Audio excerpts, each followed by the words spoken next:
وعلیکم السلام ورحمۃ اللہ وبرکاتہ۔ اللہ رب العالمین خیر و عافیت میں رکھے۔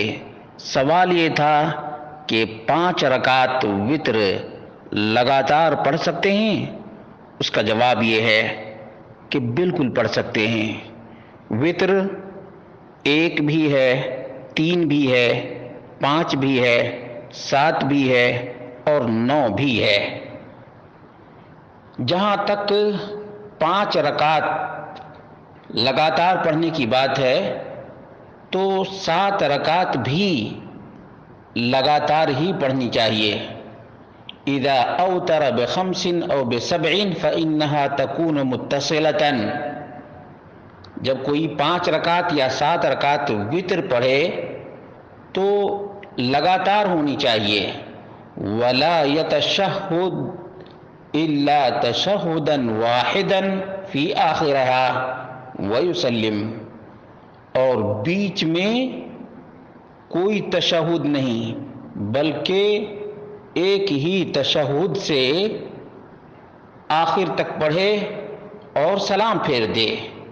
اس کی دلیل یہ ہے کہ ام المؤمنین عائشہ رضی اللہ عنہا کا بیان ہے، کان رسول اللہ صلی اللہ علیہ وسلم یصلی من اللیل 13 رکعہ، اللہ کے رسول صلی اللہ علیہ وسلم رات میں 13 رکعات پڑھا کرتے تھے۔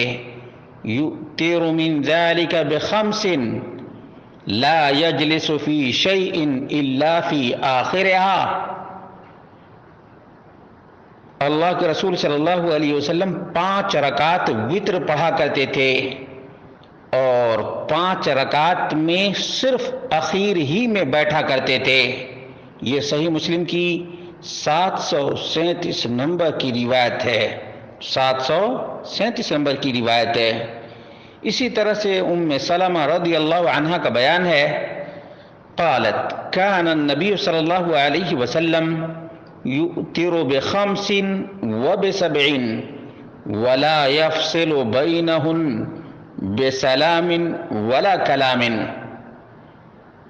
اللہ کے رسول صلی اللہ علیہ وسلم 5 اور 7 رکعات وتر ادا کیا کرتے تھے اور لگاتار پڑھا کرتے تھے، بیچ میں سلام یا کلام کے ذریعے سے یا تشہد کے ذریعے سے فاصلہ نہیں کیا کرتے تھے۔ یہ مسند احمد کی روایت ہے، جلد نمبر 6 صفحہ نمبر 290 اور سنن نسائی 1714۔ شیخ الالبانی رحمہ اللہ نے صحیح النسائی میں صحیح قرار دیا ہے۔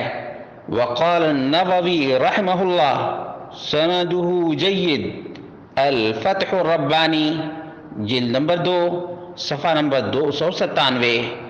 معلوم یہ ہوا کہ 5 اور 7 رکعت وتر پڑھنے کا یہی طریقہ ہے کہ لگاتار 5 پڑھی جائے، آخر میں سلام پھیرا جائے، آخری ہی تشہد، بیچ میں کوئی تشہد نہیں۔